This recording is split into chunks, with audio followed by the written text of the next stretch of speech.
Just as a little bit of background, my name is Steve Oakes, Director of Education at AQR. I've been in this role for a year now.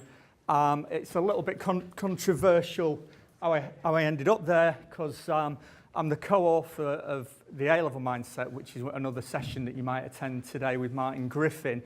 Doug came to one of the sessions and offered me a job off the back of that. He attended the training, so it must be okay, but you'll meet Martin a little bit later on, perhaps. So prior to that, I was also the assistant director of a sixth form. That was my final role, so I've been a teacher for 17 years. And I was probably one of the first people to actually do mental toughness in schools and take it into there, and that's how it's grown. So I'm going to give you a quick fly through how we can actually look at the development side. So you've heard this morning just briefly a little bit about, we use the 4C model. And what I'm going to do as we go through this is try and give you maybe one or two of the tools that we use to potentially develop students under this. And I've tried to make it very varied because I know we've got a lot of different age ranges in here, lots of people from different schools. So just to get us going, because this is where my sort of interest came into this, because when me and Martin started in the sixth form that we were working in, when we did our own piece of research, we started together 8 years ago, we were looking at why do some students underperform, why is it some students obviously overperform. And for us, it all came down to, controversially, non-cognitive factors. The past didn't equal the future. This is controversial as well. It wasn't always to do with the teacher who was stood up in front of them, but quite often we found that the right non-cognitive attitude, the mental toughness or character or soft skills or whatever you want to call it these days played a significant part. And what we found, we decided to do at that point was actually to spend pretty much all our time developing that. That's what we were looking at, because we had great teachers who were doing a good job. The only thing that we did notice, and we're seeing this a lot more in schools now, me and Martin have both travelled around probably 100 plus schools, is if you want to reduce mental toughness of pupils, is to micromanage them. And this is what we're seeing now. Again, controversial, please don't start throwing things at me, I'm only reporting back. But if you go into schools, particularly where there's a lot of pressure on results, that creates quite often fear. When you get fear, that leads to micromanagement. So it leads to micromanagement of staff, it leads to micromanagement of pupils. So my daughter, who is actually downstairs selling some of the books for us, she went to school, did a GCSEs last year, and coming up to her exams, she actually asked me if she should do any of her own revision. And I was saying, you can imagine the panic as a dad hearing that. Should you do any revision? Of course you should. And she said, hang on, Dad, listen to my day. And as she talked me through the day of additional revision sessions, of going in at lunchtime with a teacher eating a sandwich whilst one hand with a pen in the hand, the other at the sandwich doing revision classes, she was all passive to everything. She left this year, she's gone on to a big college. Please don't ask her about this if you see it, by the way. But she's gone on to a big college and they reduce this away, they take away that level of support, and she struggled. She doesn't have the skills. So she's done well out of it, and you can micromanagement people, you will get decent results. But I think if you develop people's non-cognitive skills, mental toughness, you can gain more from it. AQR are now working with 13 universities because of, they're saying, if you go into the universities that we work with, when we go in there, they're saying, what the hell are schools doing? Again, please, I'm only just relaying the message. Because when they arrive here, they're coming without any skills. So they're so used to every aspect of their environment being controlled that when you get to this environment and you've got lots of freedom and you're not being micromanaged, then they find it much more difficult. And if you look at some of those papers that Peter was talking about, the reasons why they're leaving is actually this. It's not this, it's not the finding the work too hard, it comes down to mental toughness. But quite controversial, but something to think about. So the question quite often, though, is a lot of schools claim to be developing character and growth mindset and grit and mental toughness. And every school I go to, they say, yeah, we do that. But then when you ask them, okay, explicitly talk me through, how do you do it? What's the plan for the entire school from 7 to 13 or whatever you've got? How does it look when I enter? How does it look when I leave? What have you developing? How are the skills built upon? And this is one of my favourite quotes in relation to that. So just have a quick read, have a think about your own context whilst you're going through that.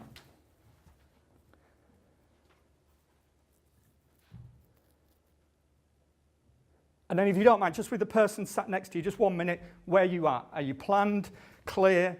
It's got a real progressive plan throughout the entire school. Does it just, or do you just assume it to happen? Or what? What's your context? What's your situation? Quick share with your partner if you don't mind. Okay.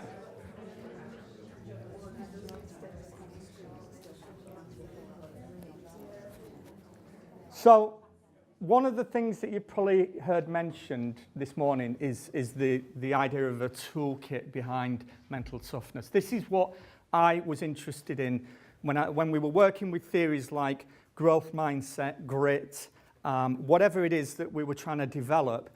Our frustration in school was the lack of actual tools. What do you do? How do you develop it? And even Duckworth and Dweck are sort of a little short on ideas when it comes to suggesting how do you actually do it.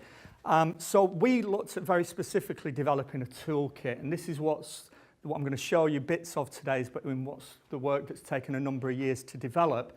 And if you just have a look on your desk, there should be one per two of you, if that's okay. There's a little card on here that has got just a sample from the toolkit. So if you don't mind just getting hold, of one of those. Now, when we designed this toolkit, all the tools that you will see on your table, hopefully, if you read that card, you should be able, if you had a class down at the other end of this corridor and I set you off now, you would hopefully be able to deliver that by the time that you got in there. So the idea was that there's a bit of an activity, there's some questions, and all these activities are aimed at is developing self-awareness in people. So it's little nudges done consistently over a long period of time.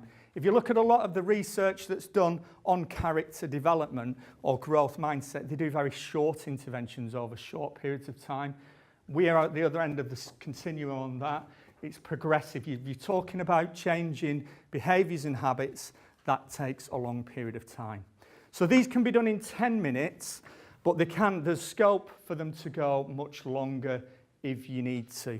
You'll see on there's the little burger that you've seen a few times on the slides, the mental toughness burger. And then usually on the slide somewhere, it gives you an indication of the aspect of mental toughness that it's hoping to develop.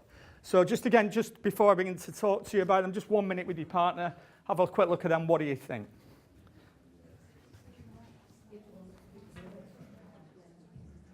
Okay, right, now this goes, I think, with any toolkit, folks. This is the most important thing for me.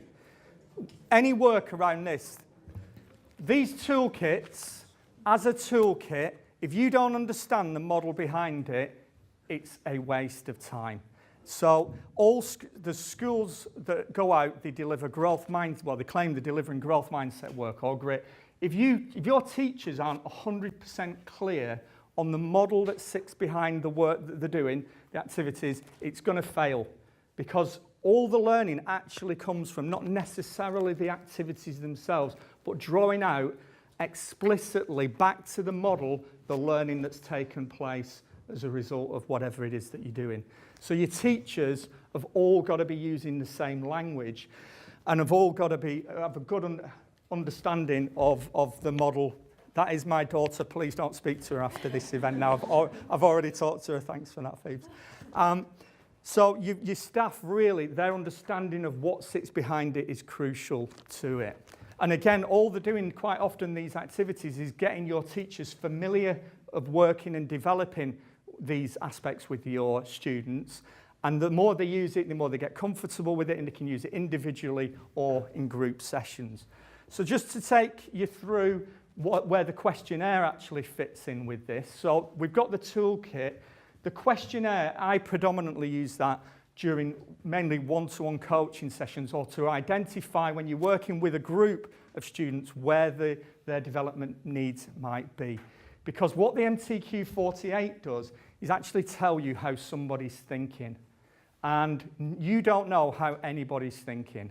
People you work with, you think you know how they're thinking, but you don't. Because people put on a front, particularly at work. And we've had sessions where this is not so long ago actually, there were 2 members of staff did the MTQ48. One was a middle leader, the other one had been working with her for a number of years. And they were feeding back on their questionnaire reports to each other, and they both started crying. So I was in panic mode then, thinking I've got 2 people in the room now, they're both crying, and went over to them to see what the problem was. And what they'd realised is that one of them particularly just did not know how the other person was feeling, because she just put on such a front, and that was the leader who didn't understand how one of her team was thinking. So the MTQ48, you can use it if that person is obviously willing to share. If from a student perspective, we never actually give them the numbers, it's more a case of using the questionnaire to ask them about, feeding back to them, but without referring to the numbers and asking them whether they think it's true or not. Because remember, all those psychometrics are as a starting point for a discussion, and you have to, and it's not as if it's fixed in time. So we're going to go through each one of the C's, have a quick look at some of the activities, and then you can see if there's going to be any relevance to yourselves. So just a quick reminder, because I'm not going to do anything with commitment, but commitment I think most schools are already doing a lot of work on.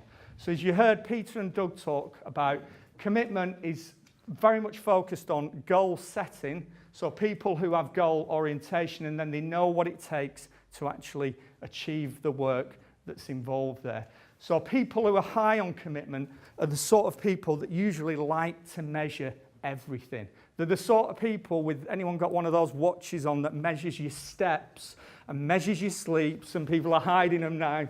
Measures your sleep. They love that type of thing. There was a head teacher in one of these sessions not so long ago who said he gets in the car in the morning and he does the same route obviously every day to school. He gets Google Maps on.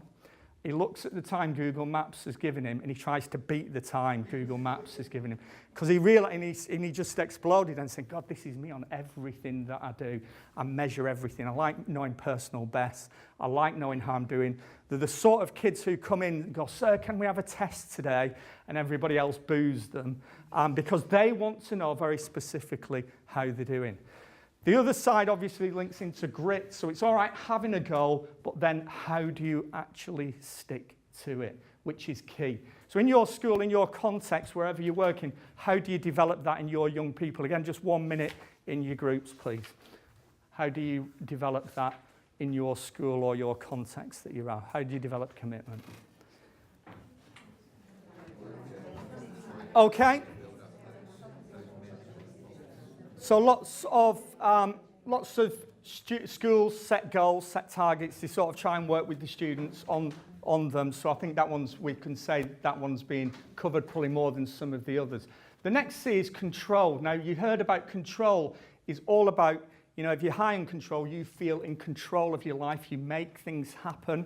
And with that usually goes a good level of organisation and planning. And this is something certainly that I focused on developing in students. You saw from the Blackpool data, all the schools working in Blackpool, life control was one of the factors that is the big, you know, the lowest element in Blackpool. And the Prince's Trust have just done some research on young people at the moment. And again, a lot of young people don't feel in control of their lives. So how do you develop it? A few tools. Let's start with a really positive question and get you in a really good frame of mind here. On your desk, there's some little Post-its somewhere. If you don't mind just getting 3 or 4 each. Teachers usually, I have to limit the Post-its because they can usually go on for a while. Can you just write down what are the top 4 things that cause you stress in the workplace? So just keep it individual. I'm sure they could well be similar. Great. If you've not got 4, that's great. We all want to come and work at your place if you've not got 4. Okay, have everybody got their 4? Right, I'm going to ask you to do this little activity. If you don't mind working with somebody, it's usually a bit more fun if you do that. And all we're going to do is look at the circles of control. So this is the first one of the tools that we're going to look at. So inside your little booklet, you've got this diagram, something similar on one of the pages. Sorry, I can't remember which one, but if you just find that diagram in your booklet. So quite often, people who don't feel in control of their lives, they tend to focus a lot on things that are just outside of their control. So with this little diagram, what you have to do is take each one of your post-its and decide where you're going to place it. Is it something causes you stress that is actually in your control? Is it in your control, or is it something that you could influence and change, but you can't necessarily control, but there is something you can do about it? Or is it just something that you can't control? You've just got to put it out there. So if you don't mind just placing your post-its on there, and then if you're happy to, don't feel you need to, if you don't mind sharing your thoughts with your partner why you've placed them where you have. Okay, folks, just to bring you back in for a second. So some things you've decided out of your control, nothing I can do about them, they're out there. Just with the ones in the can influence and change, are you actually going to do anything about that? Can you decide now, are you going to influence it? You know, people spend a lot of time in schools, or it might just be the ones I've worked in. I've worked in 4 different schools. There's a lot of whinging goes on quite often. And I say to people, well, why don't you do something about it? And they go, I'm not going to do anything about it. I'm just moaning about it. So if you have got anything in here that you're not going to influence now, you've got to really push it out to that outer zone. So just have a quick reflect. Again, a quick chat with your partner. Are you sticking where you're sticking? Or are you moving? Okay.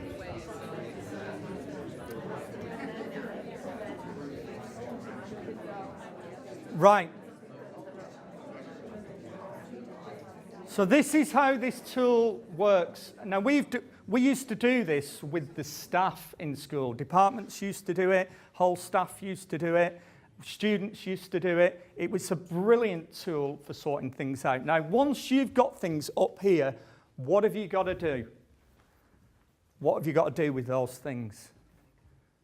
Let them go. Yeah, you basically stop moaning about them or even thinking about them. So in my last school that I worked in, if you started moaning about something up here, somebody would just say to you, circles of control. And it meant shut up, basically.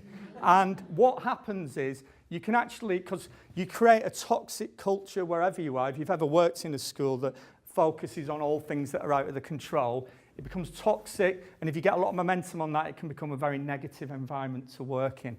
It's a nice way of saying to people, if you're not going to do anything about it and you can't control it, we've just got to let it go and focus on the stuff that's in our control and that we can do things about. And it's a great one. We've done it with pupils as well, where they've come up and they've got, the teacher's rubbish, okay? And they put it, I can't control or influence to do anything about that. What can you do though? And you start having discussions then, and you try and nudge things down more so that people can feel more in control. Well, you could influence it because you could do X, Y, and Z that could actually help yourself rather than being totally dependent on somebody else. So quick reflection, what do you think with the young people that you work with or the people you work with? Would it be a useful tool to do or not? Okay, folks, you there? The other side of control, there is emotional control, but I'm just going to focus on attentional control for a minute, because I think this, for young people now, and in fact, never mind young people, for everybody is a little bit of an issue. We did some research on sixth form students working independently, how long they went before they touched their mobile phone. Now, this is what we found. Every single student, say they were working in a common area, library, wherever, they all work with that out. It was always on the desk. It was always within safety reach, so it only required a slight arm movement to touch it. How long do you think they went before making contact with the phone? It's in minutes, by the way, yeah. What do you think? So the average time was 6 minutes. Now, that happened even when nothing on the phone had happened. So they would pick up the phone and go, oh, nothing's happened. I'll send out 10 messages so that something does happen in the next 6 minutes. And that's how the young people that we were looking at were working. Lots of distraction, lots of noise, very few of them going deep into work. And any great work, let's face it, any good work requires you to go deep and to have deep focus. If you're getting constantly distracted, we all know the problems with that. This is a little activity. It's been quite good fun to do with students and teachers, actually, that we stole off the coach of the US basketball team. This is how it works. You need a partner, and you just need to stand up, if you don't mind. So stand up, face your partner. Hopefully we've got some equal numbers. Otherwise, somebody will have to join in with me. Right, now, no need to invade the body space. Give them a bit of space. Okay, now, everyone got a partner? It's gone well. You're up here with me. Oh, brilliant. There you go.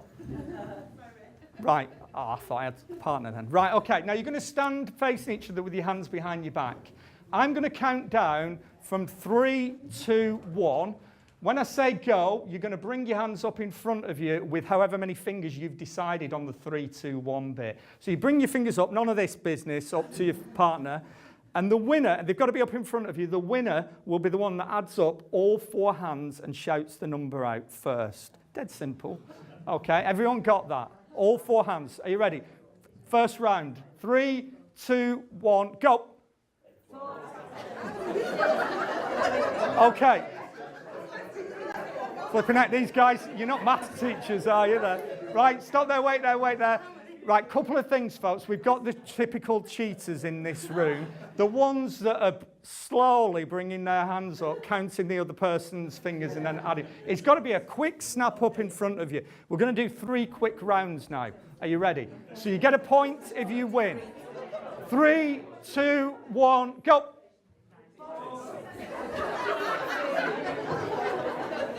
Second round. Are you ready? 3, 2, 1, go.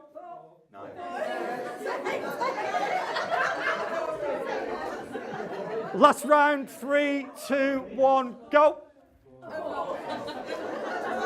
Okay, folks, grab a seat. Thank you.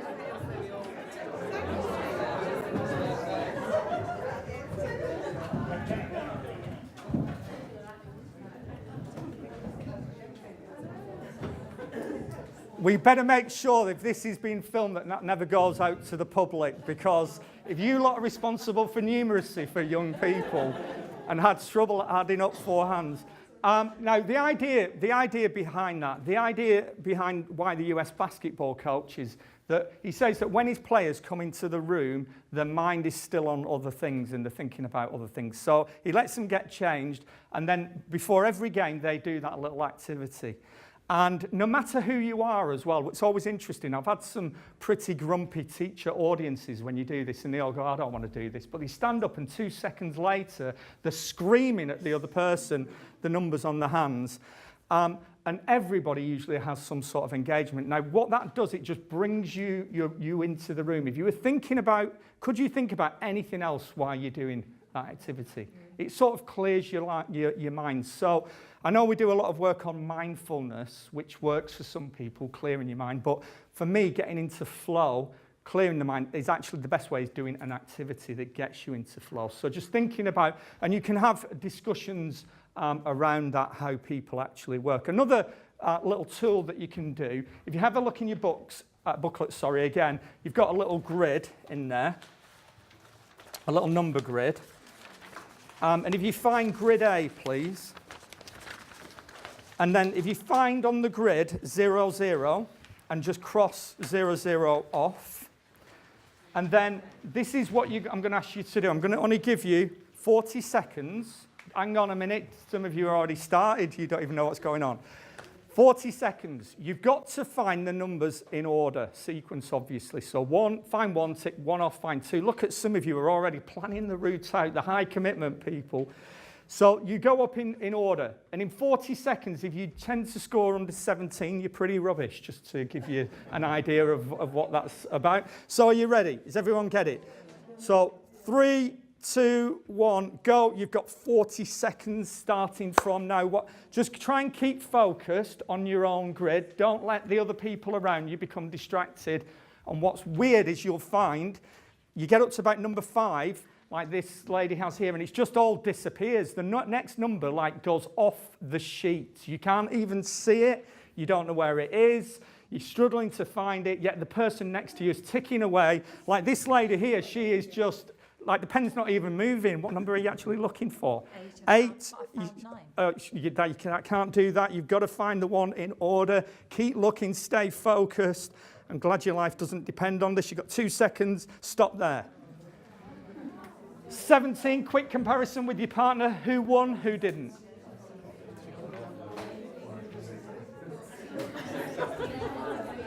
'17's decent, anything less, rubbish. Right. I'll ask you about, no, that's in a minute. Okay, folks, just listen in a second. Do you mind just saying what you're saying? I think you called me what? She did call me something. That lady's has gone off the page. That's when mine went off the page. Well, once she started talking, I couldn't then do it. Yeah. So, I mean, obviously the purpose for me talking then was to be as annoying as I could be, which I was trying to be. I'm going up to people and you can start pecking in their heads. And what the discussion is around attentional focus. So from that you can start talking about how do you work? Are you a quiet person? Or do you need some noise? Because people do vary. Like, who's got to have total silence working here? I would have just been their worst nightmare then while I was going around. Who's got to listen to music? Is there any? I've got to have headphones in when I'm working. Bit of background noise. Don't like total silence. So different people like different things. But if you talk to young people, as you will know, they're quite often sat doing the homework with the phone out, one earpiece in just in case something happens. TV's on silent, the laptop's there, and the gaming just with one hand ready to keep an eye on what things are happening in the gaming world. So it's a discussion around that. You then repeat this. So let's see if you do better now. We'll shut up this time. Grid B, find 0, 0. Tick 0, 0 off, and are you ready? They're in different order, obviously. So 3, 2, 1, go.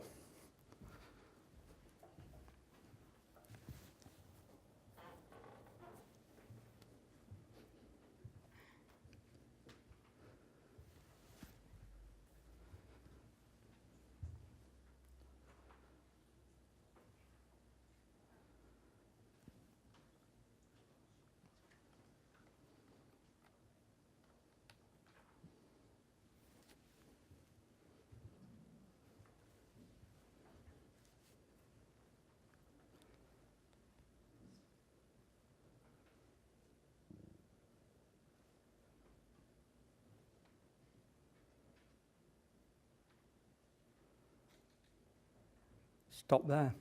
Time seems to last much longer when you're quiet. I did it for you.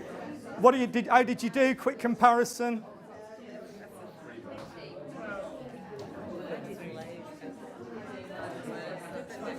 Worse, right, okay.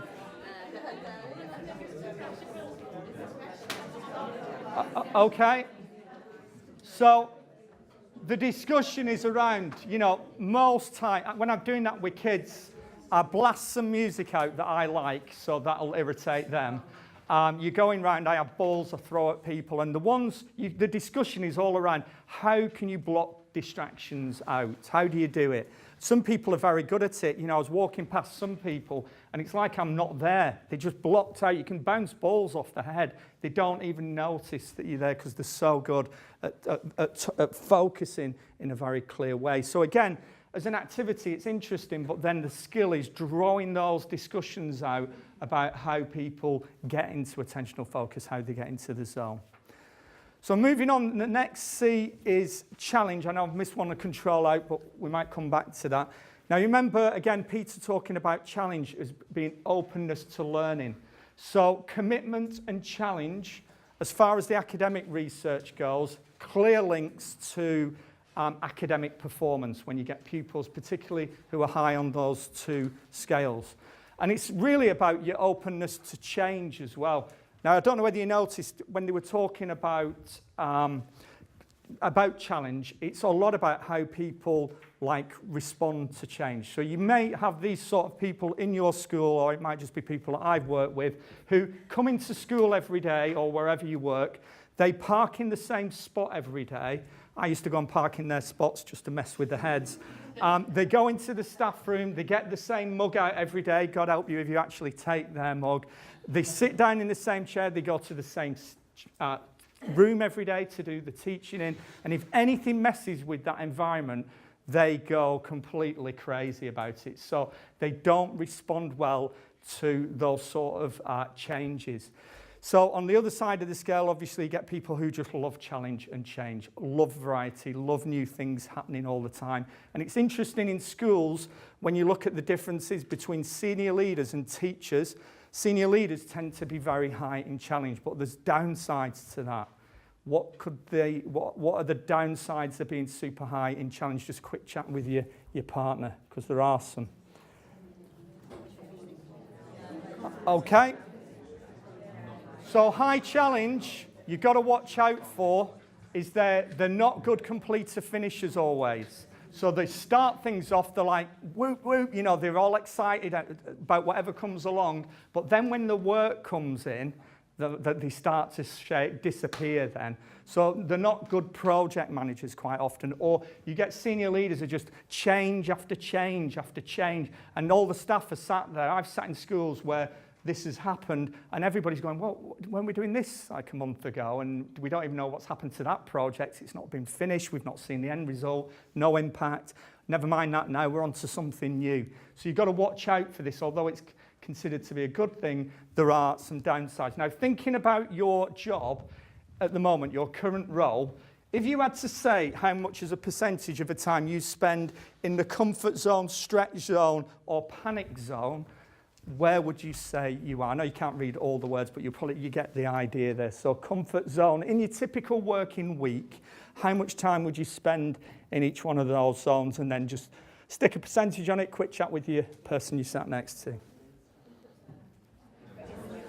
Okay, folks, so happy with that?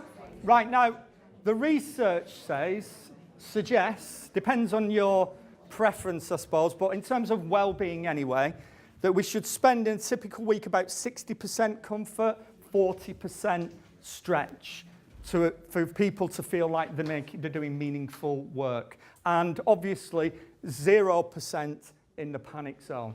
Now, as a tool, the way that you can actually use this is, we've done it with teams, we've done it with pupils, groups of pupils.